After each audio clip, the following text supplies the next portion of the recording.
അൽഹംദുലില്ലാഹി നഹ്മദുഹു വനസ്തഈനുഹു വനസ്തഗ്ഫിറുഹു വനസ്തഹ്ദിഹി വനുഅ്മിനു ബിഹി വനതവക്കലു അലൈഹി വനഊദു ബില്ലാഹി മിൻ ശുറൂരി അൻഫുസിനാ വമിൻ സയ്യിആതി അഅ്മാലിനാ മൻ യഹ്ദില്ലാഹു ഫഹുവൽ മുഹ്തദി വമൻ യുദ്ലിൽ ഫലൻ തജിദ ലഹു വലിയ്യൻ മുർഷിദാ. അഷ്ഹദു അൻ ലാ ഇലാഹ ഇല്ലല്ലാഹു വഹ്ദഹു ലാ ശരീക ലഹു വഅഷ്ഹദു അന്ന നബിയ്യനാ മുഹമ്മദൻ അബ്ദുഹു വറസൂലുഹു അർസലഹു ബിൽ ഹുദാ വദീനിൽ ഹഖ് ലിയുദ്ഹിറഹു അലദ്ദീനി കുല്ലിഹി വലൗ കരിഹൽ മുശ്രികൂൻ. അല്ലാഹുമ്മ സ്വല്ലി അലാ മുഹമ്മദിൻ വആലി മുഹമ്മദ് കമാ സ്വല്ലൈത അലാ ഇബ്രാഹീമ വആലി ഇബ്രാഹീം വബാരിക് അലാ മുഹമ്മദിൻ വആലി മുഹമ്മദ് കമാ ബാരക്ത അലാ ഇബ്രാഹീമ വആലി ഇബ്രാഹീമ ഇന്നക ഹമീദും മജീദ്. യാ അയ്യുഹല്ലദീന ആമനു തഖുല്ലാഹ ഹഖ്ക തുഖാതിഹി ഫലാ തമൂതുന്ന ഇല്ലാ വഅൻതും മുസ്ലിമൂൻ. أعوذ بالله من الشيطان الرجيم. بسم الله الرحمن الرحيم. يمحق الله الربا ويربي الصدقات والله لا يحب كل كفار أثيم. ബഹുമാന്യരായ സഹോദരന്മാരെ, സഹോദരികളെ, തഖ്വയുള്ളവരായിരിക്കണമെന്ന് ഒന്നുകൂടി എന്നെയും നിങ്ങളെയും ഉണർത്തുകയാണ്. അള്ളാഹു നമ്മെ എല്ലാവരെയും മുത്തഖികളിൽ ഉൾപ്പെടുത്തി അനുഗ്രഹിക്കുമാറാകട്ടെ. ഇന്ന് സമൂഹം വളരെ വലിയ സാമ്പത്തികമായ ഒരു ക്രമക്കേടുകൾ ജീവിതത്തിൽ സംഭവിച്ചു കൊണ്ടിരിക്കുന്നതായിട്ട് നാം കാണുന്നു. തങ്ങളുടെ കൈകളിലുള്ള ഡിവൈസ് ഉപയോഗിച്ച് ചെറിയ തോതിലുള്ള കടങ്ങളൊക്കെ എടുക്കാം എന്ന സൗകര്യം പലപ്പോഴും സമൂഹത്തെ വലിയ അപകടങ്ങളിലേക്ക് തള്ളിവിടുന്നതായിട്ട് നാം പത്രങ്ങളിലും മറ്റും വായിച്ചു കൊണ്ടിരിക്കുന്നു. ചില ആത്മഹത്യകൾ പോലും അത് സംബന്ധമായിട്ടുണ്ടായി. അതുമായി ബന്ധപ്പെട്ട വിഷയങ്ങൾ ചർച്ച ചെയ്യാനല്ല ഞാൻ ഉദ്ദേശിക്കുന്നത്. സാമ്പത്തികമായ വിഷയങ്ങളിൽ ഖുർആനിൻ്റെയും ഇസ്ലാമിൻ്റെയും നിലപാടെന്താണ് എന്ന ഒരു സാമാന്യ ധാരണ നമുക്കുണ്ടായിരിക്കേണ്ടത് അനിവാര്യമാണ്. വിശ്വാസി സാമ്പത്തിക ഉള്ളവളായിരിക്കണം. സമ്പത്ത് ഉണ്ടാക്കുന്നത് പോലെ തന്നെ പ്രധാനമാണ് അത് വിനിയോഗിക്കുന്നത്. തൻ്റെ കയ്യിൽ വന്നു ചേരുന്ന സമ്പത്ത് ശുദ്ധമായിരിക്കണം എന്നതുപോലെ ചെലവഴിക്കുന്നതും ഉപകാരപ്രദമായ പ്രയോജനകരമായ കാര്യങ്ങൾക്ക് ആയിരിക്കണം. പലപ്പോഴും നമ്മുടെ ആവശ്യങ്ങൾക്ക് പണം തികയാതെ വരും. വീടുണ്ടാക്കാൻ, വിദ്യാഭ്യാസത്തിന്, അതുപോലുള്ള ആവശ്യങ്ങൾക്ക് പണം തികയാതെ വന്നാൽ എന്തു ചെയ്യും? ഈ ലോകത്ത് ജീവിക്കുമ്പോൾ സ്വാഭാവികമായും ആവശ്യങ്ങൾ ഉണ്ടായിക്കൊണ്ടിരിക്കും. ചികിത്സ, പ്രാഥമികമായ കാര്യങ്ങൾ, യാത്ര, ജോലി, പഠനം എന്നിങ്ങനെ ഇതുമായിട്ട് ബന്ധപ്പെട്ട് പല വിധത്തിലുള്ള വിഷയങ്ങളുണ്ട്. ഇതിലെന്ത് ചെയ്യും? ഇവിടെ നമ്മുടെ മുന്നിലുള്ള മാർഗം ഒന്നുകിൽ വ്യക്തികളിൽ നിന്ന് കടം വാങ്ങുക എന്നുള്ളതാണ്. അതിന് ധാരാളം പരിമിതികളുണ്ട്. വ്യക്തികളിൽ നിന്ന് കടം വാങ്ങുന്നത് പലപ്പോഴും ചെറിയ നീക്കുപോക്കുകൾക്ക് 1-2 ദിവസത്തിന് അല്ലെങ്കിൽ 1-2 ആഴ്ചകൾക്ക്, മാസങ്ങൾക്ക് ചെറിയ ചെറിയ സംഖ്യകളൊക്കെ അങ്ങനെ കടം വാങ്ങാം, കൊടുക്കാം എന്നുള്ളതിനപ്പുറത്ത് പലപ്പോഴും നമ്മുടെ ആവശ്യങ്ങൾ നിവർത്തിക്കുന്ന വിധത്തിൽ അന്തസ്സായി പലപ്പോഴും അത് നേടുക സാധ്യമല്ല എന്നുള്ളത് മനസ്സിലാക്കപ്പെടേണ്ടുന്ന ഒരു സംഗതിയാണ്. ഒരാളുടെ മുന്നിൽ നാം കടം ചോദിക്കുമ്പോൾ അയാളുടെ അഭിമാനം പണയം വെക്കുന്നുണ്ട്, അയാൾ ചെറുതാകുന്നുണ്ട്. ഇങ്ങനെ അഭിമാനം പണയം വെച്ച് വ്യക്തികളോട് കടം വാങ്ങാം. അങ്ങനെ അല്ലാത്തതുമുണ്ട്. ഇത് നമ്മുടെ ആവശ്യങ്ങൾക്ക് മതിയായ വിധത്തിലുള്ളൊരു പരിഹാരമല്ല. പിന്നെന്ത് ചെയ്യണം? പിന്നെയുള്ളത് ബാങ്കുകളാണ്. ബാങ്കുകളെ സമീപിക്കലാണ് മറ്റൊന്ന്. ബാങ്കുകളുമായി ബന്ധപ്പെട്ട് എന്താണ് ഇസ്ലാമിൻ്റെ നിലപാട്? ഇതിൽ വലിയ ആത്മസംഘർഷത്തിലാണ് മുസ്ലിം സമൂഹത്തിലെ പലരുമെന്ന് എനിക്കറിയാം. ബഹുഭൂരിപക്ഷവും ബാങ്കുകളുമായി ഇടപെടാതിരിക്കാൻ സാധ്യമല്ല. ബാങ്കുകളുമായി നിരന്തരമായി ഇടപെട്ടുകൊണ്ടിരിക്കും. ട്രാൻസാക്ഷനുകളൊക്കെ നടക്കുന്നത് ബാങ്കുകളിലൂടെയാണ്. അങ്ങനെ ബാങ്കുകളുമായി ഇടപെട്ട് ബാങ്കുകളിൽ നിന്ന് ലോണെടുത്തും വാങ്ങിയും ഓടിയെടുത്തും അങ്ങനെ പല വിധത്തിലുള്ള ഇടപാടുകൾ നടത്തും. എന്നാൽ ഉള്ളിൽ വലിയ കുറ്റവിചാരം, ഞാൻ ചെയ്യുന്നത് ഹറാമാണ്, വളരെ വലിയ തെറ്റായ സംഗതിയാണ്. അങ്ങനെ ഒരു ഭാഗത്ത് കുറ്റവിചാരം, മറുഭാഗത്ത് അനിവാര്യത. യഥാർത്ഥത്തിൽ ഞാൻ ഇന്ന് പരിശോധിക്കാൻ ആഗ്രഹിക്കുന്നത്, ഇത് ഒരു ഖുത്ബ കൊണ്ട് അവസാനിക്കുന്ന വിഷയമല്ല, ഞാൻ ഇന്ന് പറയാൻ ആഗ്രഹിക്കുന്നത് ബാങ്കുകളുമായി ബന്ധപ്പെട്ട നമ്മുടെ നിലപാട് എന്തായിരിക്കണം എന്നുള്ളതിനെക്കുറിച്ചാണ്. ഇന്ന് ആളുകൾ ഈ പേഴ്സണൽ ലോൺ എന്ന് പറഞ്ഞ് പല സ്വകാര്യ കമ്പനികളും ബാങ്കുകളുമൊക്കെ ഓഫർ ചെയ്യുന്ന ചെറിയ ചെറിയ സംഖ്യകൾ വാങ്ങി ലക്ഷങ്ങളും കോടികളും കടപ്പെട്ട് ആത്മഹത്യയിലേക്ക് പോകുന്നത് ഉണ്ട്. അത് നമുക്ക് പറയേണ്ടതുണ്ട്. അതും ഈ വിഷയവുമായി മറ്റൊരു ബന്ധവും നേർക്കുനേരെ അല്ലെങ്കിൽ പോലും ബന്ധവുമുണ്ട്. ബാങ്കുകളുമായി നമ്മുടെ നിലപാടെന്താണ്? യഥാർത്ഥത്തിൽ ഇസ്ലാം പലിശ നിരോധിച്ചിട്ടുണ്ട്. പലിശ അതിശക്തമായി, കർശനമായി നിരോധിച്ചിട്ടുണ്ട്. ഖുർആനിൽ പലയിടത്തായിട്ടത് പറഞ്ഞിട്ടുണ്ട്. അഹല്ലല്ലാഹുൽ ബൈഅ വഹറമ റിബ, യാതൊരു വ്യക്തതക്കുറവുമില്ലാതെ അവ്യക്തതകളുമില്ലാതെ സംശയത്തിന് അവകാശമില്ലാതെ അള്ളാഹു പറയുന്നു, അള്ളാഹു റിബ നിരോധിച്ചിട്ടുണ്ട്, പലിശ നിരോധിച്ചിട്ടുണ്ട്. അള്ളാഹു വ്യാപാരമാണ് അനുവദിച്ചിട്ടുള്ളത്, വ്യവസായമാണ് അനുവദിച്ചിട്ടുള്ളത്. ഒരു സംശയവുമില്ലാത്ത വിധം ക്ലിയറാണ് ഈ സ്റ്റേറ്റ്മെൻറ്റ്. മറ്റൊരിടത്ത് അള്ളാഹു പറയുന്നു, യാ അയ്യുഹല്ലദീന ആമനൂ ലാ തഅകുലു റിബ അദ്ആഫൻ മുദ്ആഫ, വിശ്വാസികളെ നിങ്ങൾ പലിശ തിന്നരുത്, പലിശ നിങ്ങൾ അനുഭവിക്കരുത്, കൃത്യമായി മറ്റൊരിടത്ത് പറഞ്ഞു. അതുപോലെ അള്ളാഹു പലിശയെക്കുറിച്ച് പറഞ്ഞ മറ്റൊരു വചനം, വമാ ആതൈതും മിൻ റിബൻ ലിയർബു ഫി അംവാലിന്നാസി വലാ യർബു ഇൻദല്ലാഹ്, പലിശ കൊണ്ട് സാമ്പത്തികമായ വ്യവസ്ഥ വളരുകയില്ല, എക്കോണമി വളരുകയില്ല. പലിശ കൊണ്ട് ഒരു സൊസൈറ്റിയിലെ എക്കോണമിക്കൽ സിസ്റ്റം വളരുകയില്ല. ഇതും അള്ളാഹു പറഞ്ഞതാണ്. അപ്പോൾ പലിശ സംശയലേശമന്യേ നിഷിദ്ധമാണ്. ഇനി നമുക്ക് പരിശോധിക്കാനുള്ളത് എന്താണ് പലിശ എന്നുള്ളതാണ്. ഇത് സംബന്ധമായി പലർക്കും അറിയില്ല. എന്താണ് ഇസ്ലാം നിരോധിച്ച പലിശ? ഖുർആൻ നിരോധിച്ച റിബ എന്താണ്? ഇതാണ് നമ്മൾ മനസ്സിലാക്കേണ്ടത്. റിബ എന്ന് പറയുന്നത് ഒരു സാമ്പത്തിക ഇടപാടിൻ്റെ പേരല്ല എന്ന് ആദ്യം നിങ്ങൾ അറിയണം. ഒരു സാമ്പത്തിക ഇടപാടിൻ്റെ പേരല്ല റിബ, മറിച്ച് അതൊരു സിസ്റ്റത്തിൻ്റെ പേരാണ്. അതൊരു വ്യവസ്ഥയുടെ പേരാണ് റിബ എന്ന് പറയുന്നത്. എന്ന് വെച്ചാൽ ചൂഷണാത്മകമായ ഒരു സാമ്പത്തിക വ്യവസ്ഥയാണ് റിബ എന്ന് പറയുന്നത്. ചൂഷണാത്മകമായ ഒരു സാമ്പത്തിക വ്യവസ്ഥയാണത്. ആവശ്യക്കാരൻ്റെ ആവശ്യത്തെ ചൂഷണം ചെയ്ത് അധ്വാനമില്ലാതെ പണം സ്വയം വളരുന്ന ഒരു വ്യവസ്ഥയും അവസ്ഥയുമാണത്. ഇത് ഒരർത്ഥത്തിലും ഏതൊരു ധർമ്മശാസ്ത്രവും നീതിശാസ്ത്രവും ന്യായീകരിക്കുകയില്ല. കാലിൽ നിന്ന് മാംസമരിഞ്ഞെടുക്കാൻ പറഞ്ഞ ഷൈലോക്ക് എന്ന കഥാപാത്രത്തെ ഇത്തരുണത്തിൽ നമുക്ക് ഓർക്കാം. മനുഷ്യൻ്റെ മാംസം പച്ചയിൽ അരിഞ്ഞെടുക്കലാണ് പലിശ എന്നാണ് ആ കഥാപാത്രത്തിലൂടെ നാം മനസ്സിലാക്കുന്നത്. ഇതാണ് ഇസ്ലാം നിരോധിച്ചിട്ടുള്ളത്. എന്ന് വെച്ചാൽ കടം വാങ്ങി അധിക പണം കൊടുക്കുന്നത് മാത്രമല്ല, ചൂഷണാത്മകമായ എല്ലാ സാമ്പത്തിക ഇടപാടുകളും ഈ റിബ എന്ന വാക്കിൻ്റെ പരിധിയിൽപ്പെടും. അതിൽപ്പെട്ടതാണ് ഒരു പെണ്ണിനെ കെട്ടിക്കുക എന്ന ഒരു പിതാവിൻ്റെ ആവശ്യത്തെ വെച്ച് കെട്ടാൻ പോകുന്ന ചെക്കനോ അവൻ്റെ മാതാപിതാക്കളോ വിലപേശി എനിക്ക് ഇത്ര തരണമെന്ന് പറയുന്നത് റിബയാണ്. പെണ്ണിനെ വിവാഹം ചെയ്യിച്ചു കൊടുക്കുക എന്നുള്ളത് ഒരു പിതാവിൻ്റെ ആവശ്യമാണ്. ഈ ആവശ്യത്തെയാണ് ഈ ചെക്കൻ ചൂഷണം ചെയ്യുന്നത്, അല്ലെങ്കിൽ ചെക്കൻ്റെ പിതാവ് ചൂഷണം ചെയ്യുന്നത്. അങ്ങനെ എനിക്ക് ഇത്ര പണം വേണം, കാറ് വേണം, സ്വർണം വേണം എന്ന് പറയുന്നത് റിബയാണ്, പലിശയാണ്. പലിശ എന്ന് പറയുന്നത് അങ്ങോട്ടും ഇങ്ങോട്ടും കൊടുത്തിട്ട് അധികം വാങ്ങൽ മാത്രമല്ല, ആവശ്യക്കാരൻ്റെ ആവശ്യത്തെ ചൂഷണം ചെയ്യുന്നതെന്തും പലിശയാണ്. എന്നിട്ട് ഇത് പലിശയായിരിക്കെ ഈ ഡൗരിയുടെ സ്ത്രീധനമെന്ന ഓമനപ്പേരിട്ട് വിളിക്കുന്ന ഈ റിബയുടെ കമ്മീഷൻ പറ്റി നടത്തുന്ന പള്ളി കമ്മിറ്റികൾ ഉണ്ടായിട്ടുണ്ട് നമ്മുടെ കേരളത്തിൽ. ബാങ്കിൽ പോക്ക് ഹറാമാണെന്ന് വലിയ ഫത്വ നൽകുന്ന ആളുകൾ അധിവസിക്കുന്ന പള്ളിയുടെ കാര്യമാണ് ഞാൻ പറയുന്നത്. പള്ളികൾ നടത്തിയിരുന്നത് ഇത്തരത്തിലുള്ള റിബയുടെ പണം കൊണ്ടായിരുന്നു. ഉസ്താദുമാർക്ക് ശമ്പളം കൊടുത്തിരുന്നത്, പള്ളിക്ക് പെയിൻ്റ് അടിച്ചിരുന്നത്, പള്ളി നന്നാക്കിയിരുന്നതൊക്കെ ഇങ്ങനെയായിരുന്നു. റിബയുടെ കാര്യം സ്ത്രീധനത്തിൽ മാത്രം ഒതുങ്ങുന്നതല്ല. ഒരാൾ മരിച്ചു, അയാൾ കടക്കാരനായിട്ടാണ് മരിച്ചത്, പക്ഷേ കബറ് കുഴിക്കണമെങ്കിൽ കാശ് വേണം, പള്ളിൻ്റെ അടുത്താണെങ്കിൽ കാശ് കൂടും. ഇപ്പോഴും നടന്നുകൊണ്ടിരിക്കുന്നുണ്ട് പല മഹല്ലുകളിലും. മരിച്ചാൽ മറവ് ചെയ്യുക എന്നുള്ളത് ഒരു കുടുംബത്തിൻ്റെ അനിവാര്യമായ ആവശ്യമാണല്ലോ. ആ ആവശ്യത്തെ ചൂഷണം ചെയ്തുകൊണ്ട് പണമീടാക്കി, കടക്കാരനാണെങ്കിൽ പോലും പണമീടാക്കുന്നതിൻ്റെ പേരെന്താണ്? റിബയാണ്. ഈ മയ്യത്തും വെച്ചിരിക്കാൻ പറ്റില്ലല്ലോ, നാളെ മുതൽ നാറി തുടങ്ങൂലേ? ഇത് മറമാടണ്ടേ? മറമാടണമെങ്കിൽ പള്ളി കമ്മിറ്റി അനുവദിക്കണ്ടേ? പള്ളി കമ്മിറ്റി അനുവദിക്കുന്നതിൽ കാശ് വേണം. കാശ് വേറൊരു വഴിയില്ല. ഇത് റിബയിൽ പെടൂലേ? ഇത് റിബയിൽ പെടും. ഇങ്ങനെ ഓരോന്നോരോന്നായിട്ട് നമുക്കെണ്ണാം. എന്നാൽ ബാങ്കുകളോ? ഏത് തരം ചൂഷണമാണ് ബാങ്കിൽ നടക്കുന്നത്? ഡെപ്പോസിറ്റിൻ്റെ കാര്യം നോക്കാം. ഒരു കുടുംബം, ഭാര്യയും ഭർത്താവും റിട്ടയർഡാണ്, മക്കളൊക്കെ പല നാടുകളിലാണ്. അവർക്ക് റിട്ടയർഡ് ആകുമ്പോൾ കുറച്ച് കാശ് കിട്ടി. ഈ കാശ് സുരക്ഷിതമായി നിക്ഷേപിക്കാൻ ഒരിടമില്ല, വിശ്വസിച്ച് ഏൽപ്പിക്കാൻ പറ്റൂല. അവർക്ക് ആകെ കഴിയുന്നത് ഈ കാശ് ബാങ്കിൽ കൊണ്ടുപോയി ഡെപ്പോസിറ്റ് ചെയ്യുക എന്നുള്ളതാണ്. മറ്റു വഴികളൊന്നും അറിഞ്ഞൂടാ.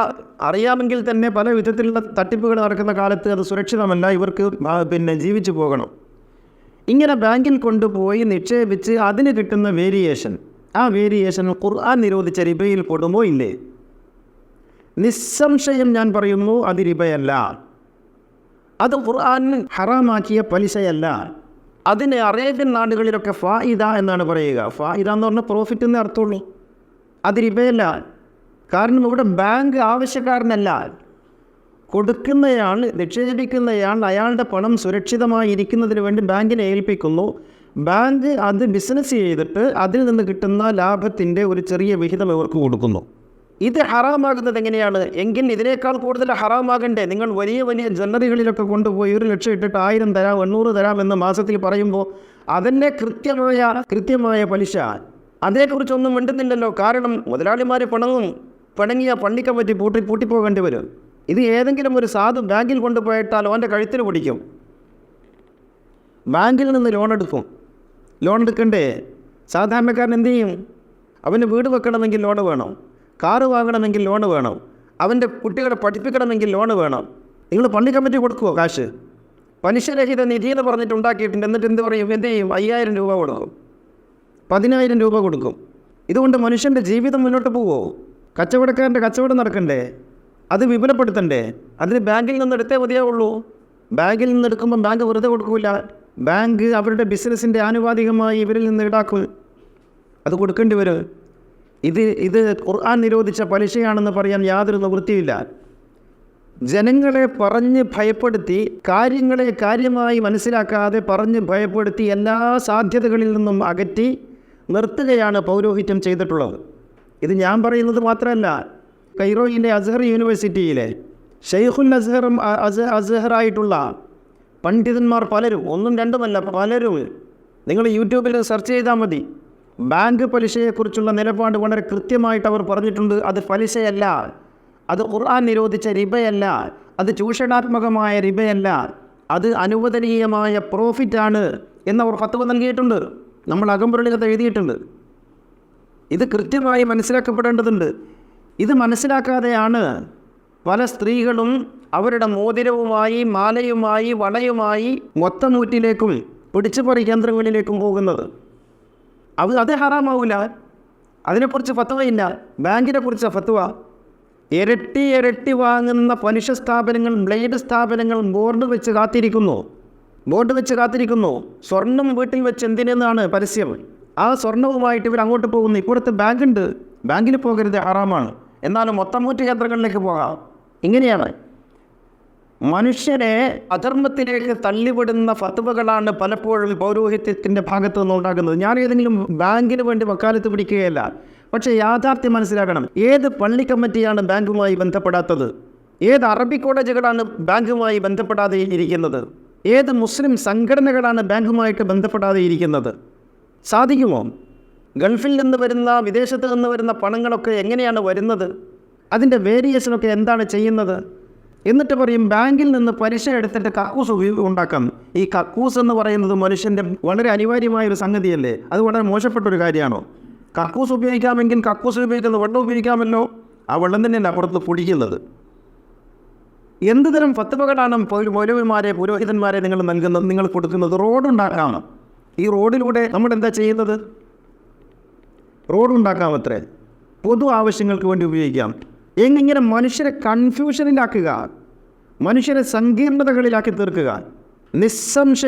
നിസ്സംശയം വിശുദ്ധ ഖുർആനിൻ്റെ പഠനത്തിൽ നിന്ന് എനിക്ക് മനസ്സിലായിട്ടുള്ള കാര്യം, ബാങ്കുമായി ബന്ധപ്പെട്ട് ഇന്ന് നടക്കുന്ന ഇടപാടുകൾ പലിശാധിഷ്ഠിതമല്ല എന്നുള്ളതാണ്. ബാങ്ക് ഒരു ഫൈനാൻഷ്യൽ ഇൻസ്റ്റിറ്റ്യൂട്ടാണ്. അതിന് ഒരുപാട് സംഗതികൾ നടക്കുന്നുണ്ട്. ട്രാൻസാക്ഷൻസ് നടക്കുന്നുണ്ട്, പിന്നെ ഡെപ്പോസിറ്റ് നടക്കുന്നുണ്ട്, മറ്റ് പല കാര്യങ്ങളും നടക്കുന്നുണ്ട്. ആ കാര്യങ്ങൾ നടക്കുന്ന ഒരു ഫൈനാൻഷ്യൽ ഇൻസ്റ്റിറ്റ്യൂട്ടാണ് ബാങ്ക് എന്ന് പറയുന്നത്. അതില്ലാതെ മനുഷ്യർക്ക് ജീവിക്കുക സാധ്യമേ അല്ല. അതിൻ്റെ ആ വേരിയേഷൻ ഏറിയും കുറഞ്ഞിരിക്കും. ചില നാടുകളിൽ അത് 1% 0% നാടുകളുണ്ട്. അത് ആ നാട്ടിൻ്റെ എക്കോണമിക്കൽ വ്യവസ്ഥയുമായി ബന്ധപ്പെട്ടതാണ്. അത് കുറഞ്ഞു വരിക എന്നുള്ളതാണ്. ഇനി ഇസ്ലാമിക് ബാങ്ക് എന്ന് പറഞ്ഞിട്ട് വേറൊരു സിസ്റ്റം ഉണ്ട്. എന്താ ഇസ്ലാമിക് ബാങ്ക് എന്ന് പറയുന്ന സിസ്റ്റം? അത് കൊള്ളപ്പലിശ. ഞാൻ ഇസ്ലാമിക് ബാങ്കുകളെ കുറ്റപ്പെടുത്തുകയല്ല. നിങ്ങൾ നാളെ മുതൽ ചാടിക്കയറി വരണ്ട. ഇപ്പം നിങ്ങളൊരു കാറ് വാങ്ങുന്നു 10 ലക്ഷത്തിന്. അങ്ങനെ 10 ലക്ഷത്തിന് കാറ് വാങ്ങുമ്പോൾ നിങ്ങളൊരു പിന്നെ നമ്മുടെ ഇന്ത്യയിലൊരു നാഷണലൈസ്ഡ് ബാങ്കിനെ സമീപിക്കുന്നു. എനിക്ക് ലോൺ വേണം കാറ് വാങ്ങാൻ. അവർ പറയും ഇത്ര ശതമാനം അതിൽ തരേണ്ടി വരും. 4%, 5%, 10%. അങ്ങനെ 10 ലക്ഷത്തിന് 10% കൂട്ടിയാൽ 11 ലക്ഷം നിങ്ങൾ തരണം. ഇത്ര അടവ്. ഇത് അടച്ചാൽ 11-11.5 ലക്ഷം ഉണ്ടാകും അടച്ചു കഴിയുമ്പോഴേക്കും. പറ്റുമോ? പറ്റാം, എടുക്കും. നിങ്ങളൊരു ഇസ്ലാമിക് ബാങ്കിനെ സമീപിക്കുന്നു. അവർ പറയുന്നു ഞങ്ങളുടെ അടുത്ത് യാതൊരു പലിശ ഇടപാടുമില്ല, കാറ് ഞങ്ങൾ വാങ്ങിയിട്ട് നിങ്ങൾക്ക് വിൽക്കാം 12 ലക്ഷം. ഇതാണ് ഇതിൻ്റെ പേരെന്താണ്? ഇപ്പുറത്ത് പലിശ എന്ന് പറയുന്ന ബോർഡ് വെച്ചിട്ട് നമ്മൾ 11 ലക്ഷത്തിന് ഇപ്പുറത്ത് 12 ലക്ഷത്തിന് അവർ തരുന്നു മറ്റൊരു പേരിൽ. അപ്പോൾ പറയും നിക്കാഹ് ചെയ്തിട്ട് ലൈംഗിക ബന്ധത്തിൽ ഏർപ്പെടുന്നതും നിക്കാഹ് ചെയ്യാതെ ലൈംഗിക ബന്ധത്തിൽ ഏർപ്പെടുന്നതും രണ്ടും രണ്ടല്ലേ, തെറ്റാണ്, ഒന്ന് തെറ്റും ഒന്ന് ശരിയുമല്ലേ. അതുപോലെയാണ് ഇതൊന്ന് അഗ്രിമെൻറ്റിൻ്റെ അടിസ്ഥാനത്തിൽ. എഗ്രിമെൻ്റ് എന്ന് പറയുന്ന ഏത് നെറികേടിനും ന്യായീകരണമാണോ? അല്ലല്ലോ. എന്ന് വെച്ചാൽ കൊള്ളപ്പലിശയെ ലീഗലൈസ് ചെയ്യലാണ് ഇസ്ലാമിക് ബാങ്ക് എന്ന പേരിൽ ഇന്ന് നടക്കുന്നത്. കൊള്ളപ്പലിശയെ ലീഗലൈസ് ചെയ്യലാണ്. എന്നിട്ട് അതിന് മുദാറബ എന്നൊക്കെ കുറേ പേരുകൾ വെക്കും.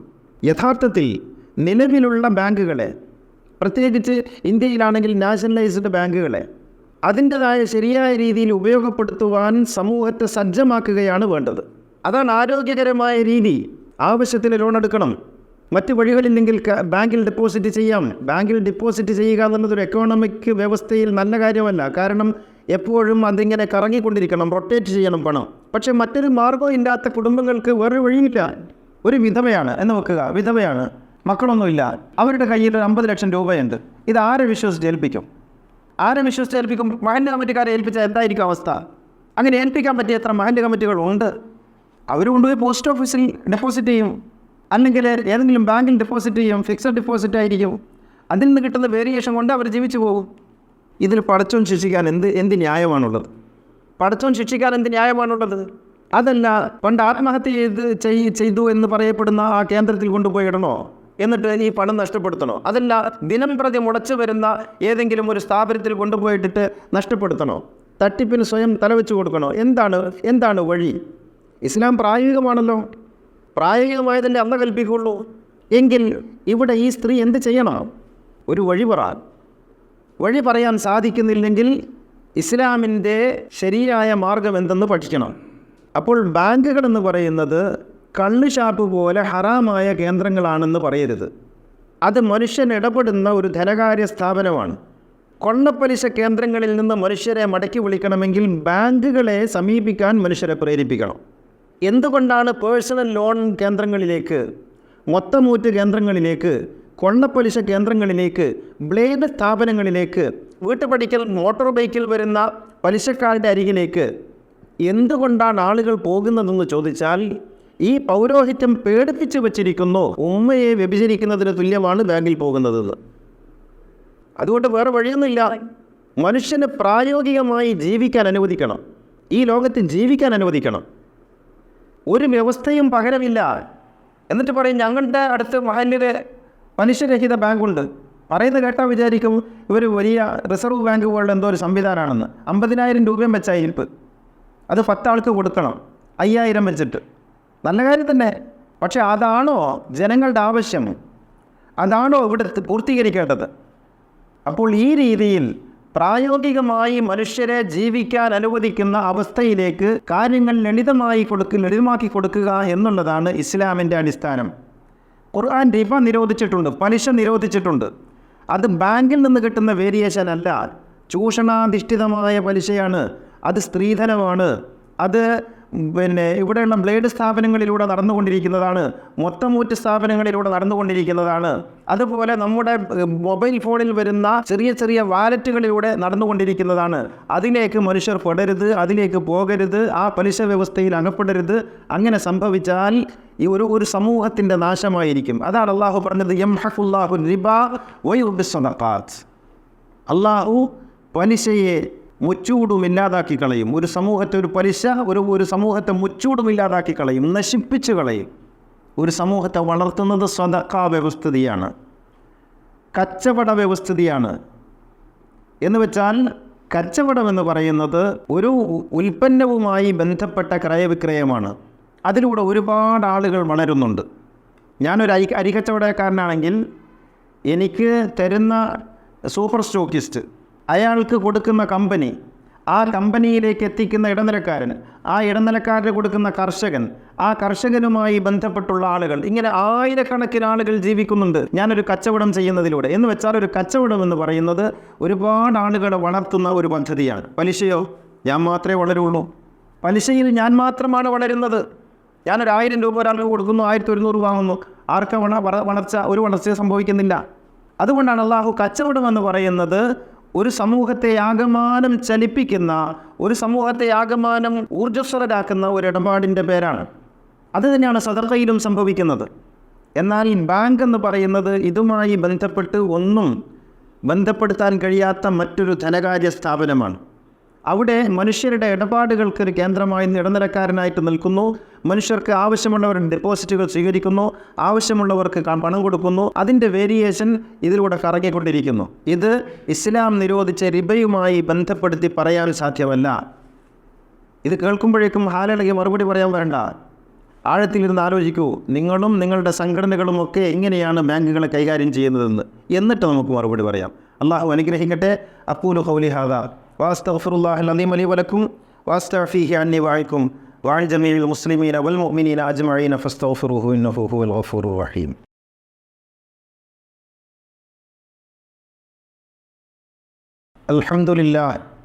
അൽഹംദുലില്ലാഹില്ലദീ ഹദാനാ ലിഹാദാ വമാ കുന്നാ ലിനഹ്തദിയ ലൗലാ അൻ ഹദാനല്ലാഹ്. അസ്സലാത്തു വസ്സലാമു അലാ സയ്യിദിനാ മുഹമ്മദിൻ സയ്യിദിൽ കൗനൈനി മഹ്ബൂബി റബ്ബിൽ മശ്രിഖൈനി വൽ മഗ്രിബൈൻ ഖാതമിൽ അംബിയാഇ സയ്യിദിൽ മുർസലീൻ മുറാദിൽ മുഷ്താഖീൻ മഹ്ബൂബിൽ ആശിഖീൻ ജദ്ദിൽ ഹസനി വൽ ഹുസൈൻ സാഹിബിൽ ഹറമൈനി വബ്നിൽ ദബീഹൈൻ സയ്യിദിനാ മുഹമ്മദ് ഇബ്നി അബ്ദുല്ലാഹി ഇബ്നി അബ്ദുൽ മുത്തലിബ് സല്ലല്ലാഹു അലൈഹി വഅലാ ആലിഹി വസഹ്ബിഹി الذين جاهدوا بأموالهم في سبيل الله وباعوا نفوسهم لدين الهدى رضي الله عنهم ورضوا عنه ذلك لمن خشي ربه إن الله وملائكته يصلون على النبي يا أيها الذين آمنوا صلوا عليه وسلموا تسليما. സഹോദരന്മാരെ, സഹോദരികളെ, തഖ്വയുള്ളവരായിരിക്കണമെന്ന് ഒന്നുകൂടി ഉണർത്തുകയാണ്. തുടക്കത്തിൽ ഞാൻ പറഞ്ഞു ഈ വ്യക്തിഗതമായി നൽകുന്ന കടത്തെക്കുറിച്ച്. ഒരാൾ മറ്റൊരാൾക്ക് പണം ഒരവധി വെച്ച് നൽകുന്നതിനാണല്ലോ കടമെന്ന് പറയുന്നത്. വായ്പ രണ്ടും രണ്ട് ശബ്ദങ്ങളാണ്, കടവും വായ്പയും. തൽക്കാലം നമ്മൾ പര്യായം പോലെ ഉപയോഗിക്കുന്നു. അങ്ങനെ നൽകുമ്പോഴും ഒരു പ്രശ്നമുണ്ട്. ഞാൻ ഒരു വർഷത്തേക്ക് ഒരാൾക്ക് 1,00,000 രൂപ കടം നൽകുന്നു. ഇന്ന് പവൻ്റെ വില 45,000 1,00,000 രൂപ ഒരു വർഷം കഴിഞ്ഞ് എനിക്ക് തരുമ്പോൾ അന്ന് പവൻ്റെ വില 50,000 രൂപയാണ്. എന്ന് വെച്ചാൽ എനിക്ക് 2 പവനും 1 ഗ്രാമും കിട്ടുന്ന സ്ഥാനത്ത് ഇന്ന് എനിക്ക് കിട്ടുക 2 പവൻ മാത്രമാണ്. അല്ലെങ്കിൽ 2 പവനും 2.25 പവൻ കിട്ടുന്ന സ്ഥാനത്ത് ഇന്ന് എനിക്ക് കിട്ടുക 2 പവനാണ്. അപ്പോൾ എനിക്ക് മൂല്യം കുറഞ്ഞു. ഞാൻ ചെയ്ത തെറ്റെന്താണ്? ഞാൻ ഒരാളെ കടം കൊടുത്ത് സഹായിച്ചു എന്നതിൻ്റെ പേരിൽ ഈ നഷ്ടം ഞാൻ സഹിക്കുന്നത് ഏത് നീതിശാസ്ത്രത്തിൻ്റെ അടിസ്ഥാനത്തിലാണ്? ഇത് വലിയൊരു പ്രശ്നമല്ലേ? അപ്പോൾ അങ്ങനെ ഒരു കടമുണ്ടാകുമോ? കടം കൊടുത്തയാൾ നഷ്ടപ്പെടുത്തുന്ന വിധത്തിലൊരു കടം ഉണ്ടാവുമോ? പടച്ചോനത് പറയുമോ? അങ്ങനെ പറഞ്ഞാൽ അത് നീതിയല്ലല്ലോ. കടം കൊടുക്കണം, നല്ല കാര്യമാണ്. പക്ഷേ അപ്പേരിൽ നഷ്ടമുണ്ടാകുന്നത് ശരിയല്ലല്ലോ. അപ്പോൾ അതിനെന്ത് ചെയ്യണം? കടം ഒരിക്കലും അസ്ഥിരമായ ഒരു വസ്തുവിനെ ആശ്രയിച്ചാകരുത്. അതായത് കറൻസിയെ ആശ്രയിച്ചാകരുത്. സ്ഥിരമുള്ള മൂല്യത്തെ അടിസ്ഥാനപ്പെടുത്തിയാകണം. അതായത് നിങ്ങൾക്ക് ഡോളർ വെച്ച് കടം കൊടുക്കാം. ഞാനിപ്പോൾ $100 പണമായിട്ടുള്ള 8,000 രൂപ ഞാൻ നിനക്ക് തരുന്നു, 8,000 രൂപ തരുന്നു എന്ന് പറയാം. തിരിച്ചു തരുമ്പോഴും $100 മൂല്യം എനിക്ക് തന്നാൽ മതി, ഒരു കുഴപ്പമില്ല. ഡോളർ വളരെ സ്ഥിരമുള്ള ഒരു കറൻസിയാണെന്നുള്ള നിലയ്ക്കല്ല കേട്ടോ ഞാൻ പറയുന്നത്. ഇനി സ്വർണം, ഇന്നൊരു പവൻ്റെ സ്വർണ്ണത്തിൻ്റെ കണക്ക് 45,000 രൂപ ഞാൻ നിനക്ക് തരാം. നീ തിരിച്ചു തരുമ്പോൾ ഒരു പവൻ സ്വർണ്ണത്തിൻ്റെ വില എത്രയാണോ അത് ഇത് കുറഞ്ഞാലും ശരി കൂടിയാലും ശരി എനിക്ക് തന്നാൽ മതി, ഒരു കുഴപ്പമില്ല. ഇങ്ങനെ തീരുമാനിക്കണം. അപ്പോൾ കടം കൊടുക്കുന്നത് ഒരു സ്ഥിരമായ മൂല്യത്തിൻ്റെ അടിസ്ഥാനത്തിലായാൽ കടം കൊടുക്കുന്നയാൾക്ക് ഈ നഷ്ടമില്ലാതെ വരും. പണമാണ് കൊടുക്കുന്നതെങ്കിൽ, അതായത് കറൻസിയാണ് കൊടുക്കുന്നതെങ്കിൽ മൂല്യച്യുതി അയാളെ ബാധിക്കും. കടം കൊടുക്കുക എന്നുള്ള ഏർപ്പാട് അയാളെ കടക്കാരനാക്കും. അത് ഇപ്പോൾ പലപ്പോഴും പല ആളുകളും സംഭവിക്കുന്നത്, ഗൾഫിൽ നിന്ന് ദിനാറ് കടം കൊടുക്കും, നാട്ടിലെ മൂല്യത്തിലാണ് കടം കൊടുക്കുന്നത്. എനിക്കൊരു 50,000 രൂപ വേണം. 50,000 രൂപ വേണമെന്ന് പറയുമ്പോൾ 2,500 റിയാലാണ് കൊടുക്കുക. 2,500 റിയാൽ 50,000 രൂപ ഇന്ത്യയുടെ.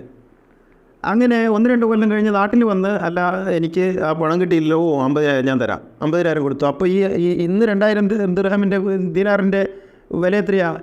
ഇന്ന് 70,000. ഇത് 70,000 കൊടുക്കണോ? 70,000 കൊടുക്കണോ? അപ്പോൾ കടം കൊടുക്കുക എന്നുള്ളതൊരു കുറ്റമായി തീരാൻ പാടില്ല. കടം കൊടുക്കുക എന്നുള്ളത് ഒരാൾക്ക് നഷ്ടപ്പെടുന്ന ഒരവസ്ഥ ഉണ്ടാകരുത്. അങ്ങനെ ഉണ്ടാകാതിരിക്കണമെങ്കിൽ കടം കൊടുക്കുന്നത് എപ്പോഴും സ്ഥിരമായി നിൽക്കുന്ന ഒരു മൂല്യത്തിൻ്റെ അടിസ്ഥാനത്തിലായിരിക്കണം. എങ്കിൽ കൊടുക്കുന്നയാൾക്ക് മനപ്രയാസമുണ്ടാവില്ല. അപ്പോൾ പറയും കടം കൊടുക്കുക എന്നുള്ളൊരു വലിയ ത്യാഗമല്ലേ, ആ ത്യാഗം സഹിക്കണ്ടേ? സാമ്പത്തിക ഇടപാടുകൾ ത്യാഗമല്ല. കടം കൊടുക്കുക എന്നുള്ളത് തന്നെ ഒരു വലിയ കാര്യമാണ്. അതിനേക്കാൾ അപ്പുറത്ത് ഓരോ ത്യാഗം സഹിക്കേണ്ടതില്ല. കടം കൊടുക്കുക, ഒരാൾ കടം കൊടുക്കാൻ തയ്യാറാകുന്നു, അത് വലിയൊരു മനസ്സാണ്. അതിൻ്റെ പേരിൽ അയാൾ നഷ്ടം കൂടി സഹിക്കണമെന്ന് വെക്കുന്നത് നീതിശാസ്ത്രമായിട്ട് പറയരുത്. അത് വേറെ സംഗതിയാണ്. അത് ഒരാൾ വിട്ടുകൊടുക്കുന്നു, ഒരാൾ കടം കൊടുത്തിട്ട് പിന്നെ കിട്ടാനൊരു വഴിയില്ല, അയാൾ വിട്ടുകൊടുക്കുന്നു, അത് വേറൊരു സംഗതിയാണ്. പക്ഷേ അത് നിയമത്തിൽ എഴുതി ചേർക്കാൻ പാടില്ലല്ലോ. അപ്പോൾ നിയമം എപ്പോഴും ഒരു മൂല്യമുള്ള വസ്തുവിനെ ആധാരമാക്കിയായിരിക്കണം കടമിടപാടുകൾ നടക്കുന്നത്. എങ്കിൽ പ്രശ്നങ്ങളുണ്ടാവില്ല. അള്ളാഹു അനുഗ്രഹിക്കുമാറാകട്ടെ.